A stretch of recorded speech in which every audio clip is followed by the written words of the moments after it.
அனைவருக்கும் வணக்கம். கடந்த 2 நாட்களா நம்ம சோசியல் மீடியால இந்த திருத்தணி சம்பவம் தான் ரொம்ப ட்ரெண்டிங்கா போய்க்கிட்டு இருக்கு. இத பத்தி நம்ம சோசியல் மீடியால எல்லாரும் நெறைய அவங்களோட கருத்துக்கள பதிவு பண்ணாங்க. அதே நேரத்தில அந்த வடமாநில இளைஞர்களுக்கும் ஒரு வருத்தம் தெரிவிச்சு நெறைய பேர் வீடியோ போட்டிருந்தாங்க. ஸோ நம்ம அக்னி மீடியா யூடியூப் சேனல் சார்பா அந்த நடந்த நிகழ்வுக்கு ஒரு தமிழரா ஒரு ஆழ்ந்த ஒரு மன வருத்தத்தை தெரிவிச்சுக்கிறேன்.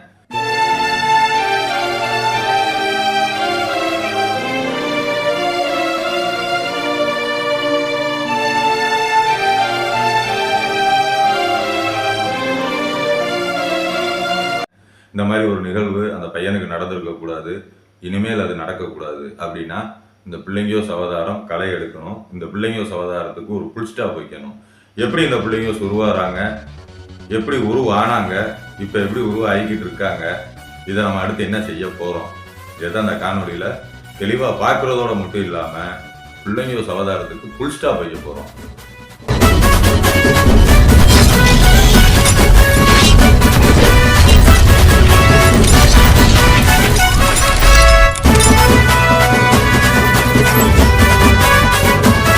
ப்ரோ சப்ஸ்கிரைப் பண்ணி பாருங்க. நீங்க சப்ஸ்கிரைப் பண்ணாம பார்த்துட்டு இருக்கீங்கன்னு நினைக்கிறேன் ப்ரோ. அது ரொம்ப தப்பு. ஒரு சேனலை அவமதிக்கிற மாதிரி, எங்களோட உழைப்பை அவமதிக்கிற மாதிரி. சப்ஸ்கிரைப் பண்ணிட்டு பெல் பட்டன் அமைக்கிட்டு பாருங்க. அனைவருக்கும் புத்தாண்டு நல்வாழ்த்துக்கள். இந்த 2026 இந்த புத்தாண்டு ஒரு நம்ம சப்ஸ்கிரைபர்ஸ் அண்ட் வியூவர்ஸ் எல்லாருக்குமே ஒரு நல்ல ஒரு மாற்றத்தை கொடுத்து ஒரு மன நிம்மதியான வாழ்க்கையை உங்களுக்கு கொடுக்கணும்னு இறைவன்ட்ட நம்ம சேனல் சார்பாக வேண்டிக்கிறேன்.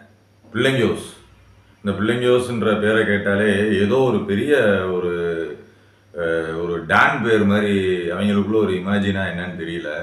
இது எப்படி உருவாச்சு, இது ஸ்டெப் பை ஸ்டெப்பாக நம்ம பார்க்க போகிறோம். ஸோ தயவுசெய்து இந்த வீடியோவை ஸ்கிப் பண்ணாமல் கடைசி வரைக்கும் பாருங்கள். நிச்சயமாக ஒரு மாற்றத்தை கொடுக்கக்கூடிய வீடியோவாக தான் இந்த வீடியோ அமையும்னு நம்புகிறேன். பிள்ளைங்கோஸ் உருவாகிறதுக்கு பல காரணங்கள் இருக்குது. இதில் அவங்க கஞ்சா யூஸ் பண்ணது ப்ளஸ் சோசியல் மீடியா போதை, இது ரெண்டையும் தான் பேசியிருக்காங்க. எப்படி உருவாகிறாங்க இந்த பிள்ளைங்கோஸ், எப்படி உருவாகுறாங்க அப்படின்ற ஒரு கேள்வி இருக்குல்ல. இந்த பிள்ளைங்கோஸ் உருவாகிறது ஃபஸ்ட்டு ரீசன் எனக்கு தெரிஞ்சதை தான் நான் உங்களுக்கு இப்போ முன்வைக்கிறேன். ஃபஸ்ட்டு ரீசன் என்னவா இருக்கும், படங்களில் வரக்கூடிய அந்த கேரக்டர்ஸ் அதை அவங்க உள்வாங்குறாங்க.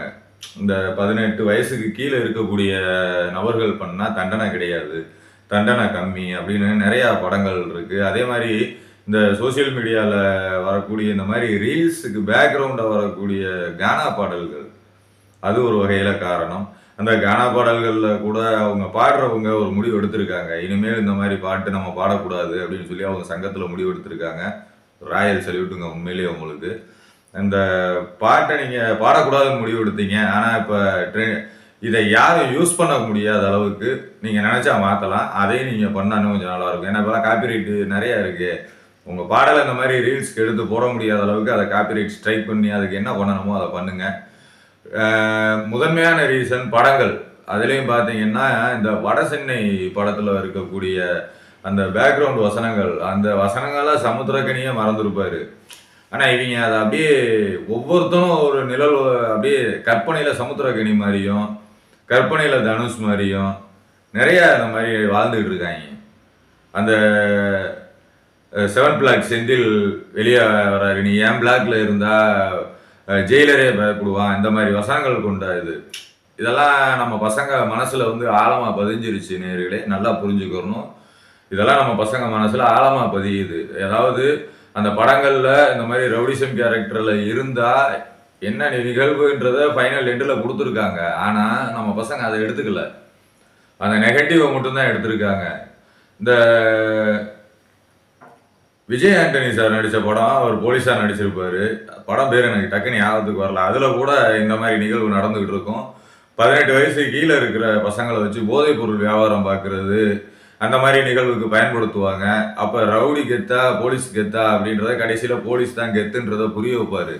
ஆனால் அந்த அவர் கடைசியாக கிளைமேக்ஸை சொன்னதை யாருமே ஏற்றுக்கிட்டா இந்த பிள்ளைங்க உருவாக வாய்ப்பு இல்லை.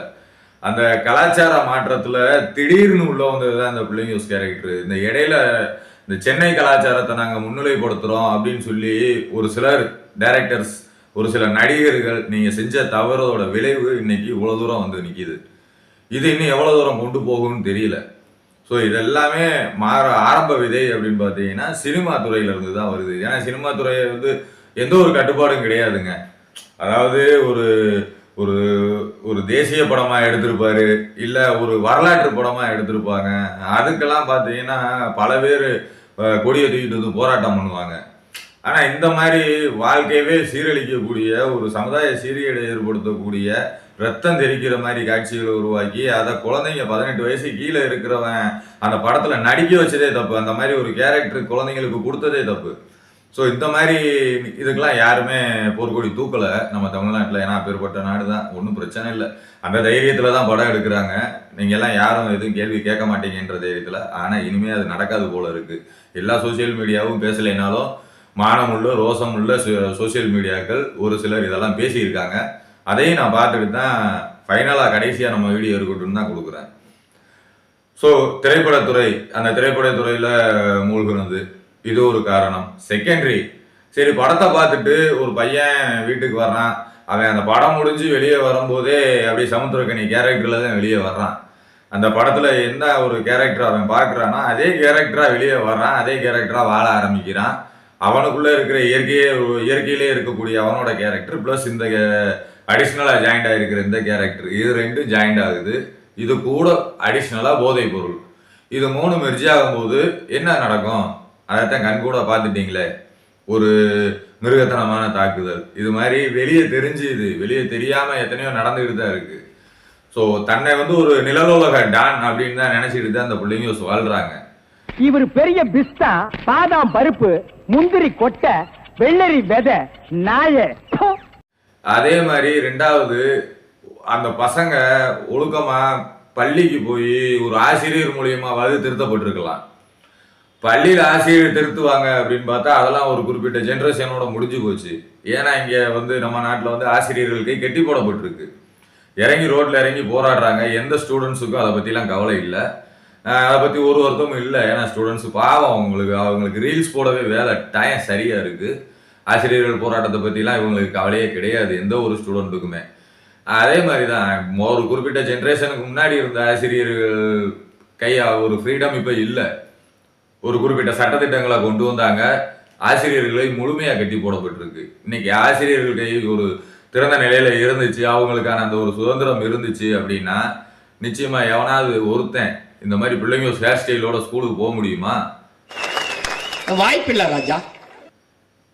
நீங்க ஒரு 90s கிட்ஸ் 80s கிட்ஸ் அதெல்லாம் பார்த்தீங்கன்னா நம்ம ஸ்கூலுக்கு ஹேர் கட் பண்ணி போகலைன்னா பார்பரை வர வச்சு அங்கே ஹேர் கட் பண்ணி விட்ட ஆசிரியர்கள் இருக்காங்க. எண்ணெய் தேய்ச்சிட்டு போகலைன்னா விளக்கெண்ணெயை வாங்கி வச்சு அந்த விளக்கெண்ணெயை தலையில அப்ளை பண்ற ஆசிரியர்கள் இருக்காங்க. ஒழுக்கம் அது நாளாக நாளாக சோசியல் மீடியா டெவலப் ஆக அது உங்களுக்கு வன்முறையா தெரியுது. என்ன செய்யறது? ஆசிரியர்களுக்கு கட்டப்பட்டது முக்கியமான காரணம் ஒன்றும் இல்லை. ஆசிரியர்களுக்கு அந்த பழைய ஃப்ரீடமை கொடுங்க, ஆசிரியர்கள் தேவையை நிறைவேற்றுங்க, பிள்ளைங்க சவதாரம் வளராது. தெரியாது, நான் கண்ட கனவு நனவாய் கொண்டிருக்கிறது. ஆசிரியர்கள் கை கட்டப்பட்டிருக்கு. ஆனா ஆசிரியர்களுக்கு ஒரு காலத்துல அடிச்சாங்கன்னா வீட்டுல யாரும் சங்கடப்பட மாட்டாங்க, கவலைப்பட மாட்டாங்க. ஆசிரியர் அடிச்சிட்டாருன்னு சொல்லி எந்த வீட்லயுமே ஒரு குறிப்பிட்ட ஜென்ரேஷனுக்கு முன்னாடி கவலையே கிடையாது. ஆனா இப்ப இருக்கிற பேரண்ட்ஸ் என்ன செய்றீங்க? உங்க பிள்ளைய லேசா கண்டிச்சுட்டாங்க, நானே ஒத்த பிள்ளைய வச்சிருக்கேன், என் பிள்ளைய நீ எப்படா பேசலாம் அப்படின்னு சொல்லி பேசுறீங்க. அங்க கொண்டு போய் ஜாதியை திணிக்கிறீங்க. இந்த ஜாதிக்காரன்றதுனால தானே நீ திட்டன்றீங்க. அதே மாதிரி பொம்பளை பிள்ளையா இருந்தா போக்சோ ஆயிருது. ஸோ ஆசிரியர்களுக்கு முழுக்க கட்டப்பட்டிருக்கு. பொம்பளை பிள்ளைங்க படிக்கிற ஸ்கூலுக்கு பெண் ஆசிரியர்களையும், ஆம்பளை பசங்க படிக்கிற ஸ்கூலுக்கு ஆண் ஆசிரியர்களையும் நியமிச்சா இந்த போக்சோ கேஸ் வரப்போறது இல்லை. அதை கவர்மெண்ட் செய்யாது. அதே மாதிரி இந்த பெற்றோர்கள் ஒரு தயவு செய்து சொல்றேன், ஆசிரியர்கள் ஒரு மாணவரை கண்டிக்கிறாங்க அப்படின்னா அவனோட வாழ்க்கை மாறுறதுக்காகத்தான் இருக்குமே தவிர அவங்க வாழ்க்கை சீரழிகிறதுக்கு இருக்காது. அவன் அன்னைக்கு அந்த ஆசிரியர் ஏதோ ஒரு ஆசிரியர்கிட்ட இந்த பசங்க 4 பேரும் வன்மையாக கண்டிக்கப்பட்டு அடி வாங்கி ஒரு குறிப்பிட்ட காலங்கள் பள்ளி பருவத்திலே போயிருந்தாங்கன்னா இன்னைக்கு அவங்க ஜெயிலுக்கு போய் அடி வாங்க போறதில்ல, மார்க்கெட்டு போட வேண்டிய அவசியம் இல்லை. ஸோ ஆசிரியர்கள் கையை கட்டி போட்டீங்க, அதனால இன்னைக்கு ஒவ்வொரு பிள்ளைகள் கையிலையும் கெட்டு விழுகுது. 3வதா நம்ம சொல்ல போறது யாருன்னு பார்த்தீங்கன்னா காவல்துறை. காவல்துறையில் இதில் பெருசாக சொல்றதுக்கு ஒன்றும் இல்லை. ஆசிரியர்கள் கை எப்படி கட்டி போட்டிருக்கோ அதே மாதிரி தான் காவலர்கள் கையும் கட்டி போட்டிருக்கு. நேர்மையான அதிகாரிகளாக தான் இருக்காங்க. அந்த தப்பை தட்டி கேட்கணுன்ற ஒரு உணர்ச்சி இருக்கு. ஆனால் அவங்க தட்டி கேட்க முயற்சி பண்ணினாலே, அந்த உணர்ச்சியோடு அவங்க முயற்சி பண்ணினாலே கரை வெட்டி போய் அங்கே நிற்கிது. அவங்க என்ன செய்ய முடியும்? ஸோ காவல்துறை கையையும் நம்ம கெட்டி தான் போட்டு வச்சுருக்கோம். ஸோ ஆசிரியர்கள் கையை கட்டி போட்டாச்சு, காவலர்கள் கையை கட்டி போட்டாச்சு. பிள்ளைங்க ஃப்ரீடமாக நடமாட ஆரம்பிக்கிறாங்க. அவங்களுக்கு சப்போர்ட்டிவாக சோசியல் மீடியா எந்த ஒரு ப்ரூஃபுமே கேட்கறது இல்லை. அவன் கத்தியோட போடுறான், ஆபாசமாக வீடியோ பிள்ளைங்க போடுறாங்க, அதெல்லாம் எதையுமே கண்டுக்காது சோசியல் மீடியா. ஏன் இந்த மாதிரி வெப்பன்ஸோட அந்த பையன் ஆடுறான்? உங்களோட அல்காரிதம் நல்லா வேலை செய்யுதுன்றீங்க, நல்லா எத்தனையோ ரோபோட்ஸ்லாம் பணியாற்றுதுன்றீங்க, ஃபேஸ்புக்கில் அவ்வளோ ஒன்றும் பண்ண முடியாது, யூடியூப்பில் ஒன்றும் பண்ண முடியாதுன்னு பெருமை பீதிக்கிற இந்த சோசியல் மீடியா இந்த மாதிரி ட்ரெண்டிங்கிற பேரில் வெப்பன்ஸோட சுற்றுறாங்களே, அவங்கள ஏன் உங்களால் கரை எடுக்க முடியல? ஏன்னா உங்களுக்கு திராணி இல்லை, உங்களுக்கு அந்த மாமா வேலை பார்க்கவே டைம் சரியா இருக்கு. அப்படி இருக்கும்போது நீங்கள் இந்த பசங்களை எப்படி கண்டுக்க போறீங்க? சரி, காவல்துறையாவது கட்டுப்படுத்தலாம்லப்பா. காவல்துறை என்ன பண்ணுச்சுன்னு நிறைய பேர் கேள்வி கேட்குறாங்க. அவங்களால ஒன்றுமே பண்ண முடியாதுங்க. காவல்துறை கை கட்டி போட்ட நிலையில இருக்கும்போது அவங்க என்ன செய்ய முடியும்? ரெண்டாவது, அந்த அளவுக்கு ஒரு டெக்னாலஜி இம்ப்ரூவ்மெண்ட் காவல்துறைக்கு அந்த தொழில்நுட்பத்தை வாங்கி கொடுத்துருக்காங்களா? கிடையாது. ஸோ எல்லாமே கணக்காட்டி என்ன நடக்கும்ன்றது உங்களுக்கு தெரியும். ஒவ்வொரு ஆட்சியிலையுமே கணக்காட்டுவாங்க, என்ன செய்வாங்கன்றது உங்களுக்கு தெரியும். சும்மா காவல்துறைக்கு ஒரு பைக்கும் ஒரு காரும் வாங்கி கொடுத்துட்டா போதுமா? காவல்துறைக்கு அந்த சைபர் கிரைமுக்கு தேவையான அனைத்து தொழில்நுட்பங்களும் தமிழ்நாட்டில் இருக்கா சொல்லுங்க? தெரியல. அதுக்கான ஒரு இடம் கிடைக்கல. அப்படி இருந்திருந்தா நிச்சயமா அவங்க பணியை செஞ்சிருப்பாங்க. செய்யறதுக்கு கூட தடை இல்லாமல் இருந்தா. ஸோ காவல்துறையவோ நம்ம குறை சொல்ல இதுல வேலையே கிடையாது. இது தேர்ட் கேட்டகரியில் கூட நம்ம இதை கொண்டு வரக்கூடாது. ஏன்னா அவங்களோட சூழ்நிலை அந்த மாதிரி உங்களுக்கே நல்லா புரியும், புரிஞ்ச மக்களுக்கு புரியும். மூணாவது நம்ம பார்த்துட்டோம், சோசியல் மீடியா பார்த்தாச்சு, திராணி இல்லாதது. நான்காவது பொதுமக்கள் நம்ம தான். அதாவது இந்த மாதிரி ஒரு வீடியோ வருது, இந்த மாதிரி ஒரு வீடியோ வரும்போது நம்ம அதை என்ன செய்கிறோம்? பார்க்குறோம், லைக் பண்ணுறோம், வேணா கமெண்ட்ல திட்டுறாங்க, அவ்வளோதான். ஏன் சைபர் கிரைம்னு ஒன்று இருக்குது. எல்லா இதுலேயுமே காவல்துறை நேரடியாக வந்து குற்றம் நடக்கிறதுக்கு முன்னாடி தடுக்கணும், ரைட், ஏற்றுக்கலாம். ஆனால் அது ஒரு சில விஷயங்கள்ல தான் சாத்தியமாகுது. இப்போ இருக்கிற இந்த ஒரு ஆட்சி சூழ்நிலையிலையோ எல்லாத்தையுமே நம்ம அனலைஸ் பண்ணி பார்க்கணும். ஸோ நம்ம ஒரு கம்ப்ளைண்ட் ஆன்லைனில் கொடுக்கலாம். அந்த மாதிரி அந்த லிங்கை ஷேர் பண்ணி இந்த மாதிரி வெப்பன்ஸோட ரீல்ஸ் வருது சார் அப்படின்னு சொல்லி நம்ம ஆன்லைனில் நம்ம கம்ப்ளைண்ட் கொடுக்கலாம். அதை இனிமேல் நம்ம சோசியல் மீடியா மக்கள் அதை கொஞ்சம் முன்னெடுத்து இந்த மாதிரி ரீல்ஸ் வர்றதை நம்ம காவல்துறை கைக்கு கிடைக்கிற மாதிரி கொண்டு போகணும். அதுக்கு அக்னி மீடியா உதவியாக இருக்கும் இனிமேல இருந்து. ஏன்னா இனிமேல இருந்து இந்த பிள்ளைங்க ரீல்ஸ் வருவல் அப்படின்னு சொல்லி தனியாக இதுக்கு ஒரு செஷன் போடலான்னு சொல்லி பேசிக்கிட்டு இருக்கோம். சிறப்பான தரமான சம்பவங்களை இனிமேதான் பார்க்க போறேன். இந்த மாதிரி ரீல்ஸ் எல்லாம் எடுத்து நம்ம இந்த அந்த பசங்க செய்யக்கூடிய பிள்ளைங்க செய்யக்கூடிய சேட்டைகளை மக்கள் முன்னாடியும் அரசாங்கத்துக்கு முன்னாடியும் காட்டலாம் அப்படின்ற ஒரு முடிவோட தான் இந்த பாதையை ஆரம்பிச்சிருக்கோம். நல்லா இதை பார்த்தீங்கன்னா தெரியும். படங்கள்ல ஆரம்பிச்சு அவனோட மனமாற்றம், அந்த ஒரு 15 வயசுல அவனை ஒரு நிழல் உலக தாதாவே நினைச்சுக்கிட்டு வாழ்ந்துகிட்டு இருக்கான். ஸோ ஒரு பள்ளி கல்வித்துறையில ஆசிரியர்கள் கை கட்டி போட்டது, காவல்துறை கையை கட்டி போட்டு இப்படி பிள்ளைங்க சவதாரத்தை வளர விட்டுருக்காங்க. அவ்வளவுதான். அவங்க இன்னைக்கு வளர்ந்து போய் நிற்கிறாங்க. எங்க திரும்பினாலும் மண்டை ஒரே மாதிரி இருக்கும்.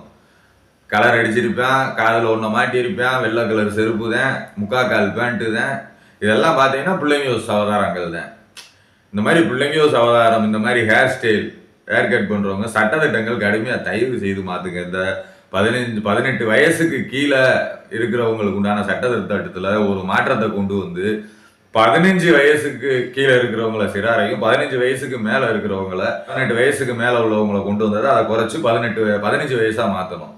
அப்படி 15 வயசா மாத்தினா இந்த மாதிரி குற்ற சம்பவங்கள் குறைய வாய்ப்பு இருக்கு. ஒரு பயம் வரும். ரெண்டாவது, ஒரு நீதிமன்றம் ஒரு கடுமையான தண்டனையை இவங்களுக்கு கொடுக்கணும். தண்டனை எப்படி இருக்குன்னா, முடிஞ்ச அளவு இந்த சிட்டிசன் படத்தோட கிளைமாக்ஸ் அந்த தண்டனையை கொடுத்தா கூட ஏத்துக்கிடுவாங்க மக்கள். இப்ப அவ்வளவு கொலவெறியில இருக்காங்க. எல்லாத்தையுமே நம்ம கடந்து தான் போய் ஆகணும். இந்த மாதிரி வாழ்க்கை மாற்றத்தை நம்ம தான் எல்லாருமே சேர்ந்துதான் இதை கொண்டு வரணும். சும்மா நம்ம இந்த மாதிரி அவதாரங்கள் வருதுன்னா எப்படி? ஆரம்பத்தில் நம்ம சினிமா பார்க்க அலோவ் பண்ணுறோம், இந்த மாதிரி நடிகர்களை நம்ம ஏற்றுக்கிறோம், அந்த மாதிரி ஒரு கேரக்டரை அவன் வாழ்கிறான். அதை அவன் அது சினிமா படத்தில் அவங்க நடித்தவங்க கூட அந்த மாதிரி வாழலை. நடித்தவங்க இப்போ அவங்களோட ஒரிஜினல் கேரக்டர் என்னவோ அதில் வாழ்ந்துட்டு இருக்காங்க. அவங்களுக்கு தெரியுது இது ஒரு நடிப்புன்றது.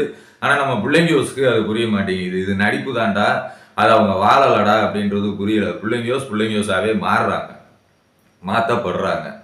இதில் கூட இருக்கிற சமூக விரோதிகள், கஞ்சா வியாபாரிகள், ட்ரக் டீலர்கள், கூலிப்படைகள் இவங்களோட தொடர்பு எப்படியோ அந்த பிள்ளைங்க கிடைச்சிருது.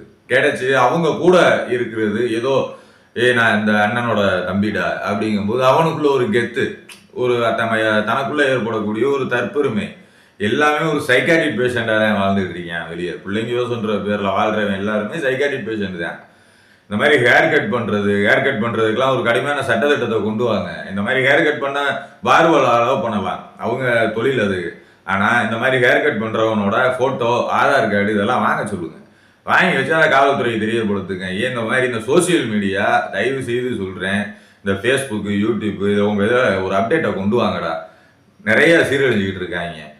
இந்த மாதிரி ஒரு வீடியோ போடுறான்னா இது டைரக்டா எந்த கண்ட்ரி, அந்த கண்ட்ரியில எந்த ஸ்டேட்டு அப்படின்றத உங்களால லொகேஷன் வச்சு அனலைஸ் பண்ண முடியும்.